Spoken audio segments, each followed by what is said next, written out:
In a shocking state of affairs due to overcrowding, 29 prisons in the Israeli prison services released early nearly 1,000 inmates on Thursday. But even more concerning about this news is the conditions of the release and the list of criminals now free.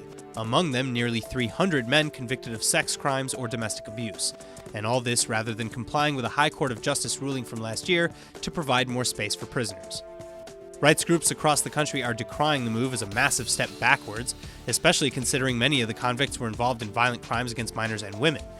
And the release of these 970 convicts also comes after 25 women and girls in Israel were murdered in domestic and sexual violence just this past year. Speaking to Ynet News, the Israel Women's Network reportedly called the move shocking and outrageous and, quote, a slap in our face, adding that the release of hundreds of men without specialized and comprehensive treatment plans will place many more women in a dangerous situation, and even with concerns for their lives.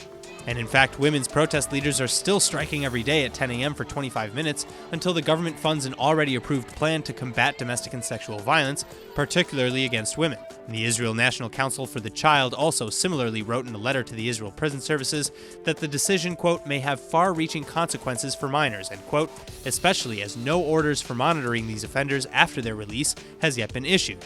And this despite some of the sexual offenders still being considered dangerous, end quote. It's still unclear at this time how or even if the government plans to keep tabs on these newly freed men.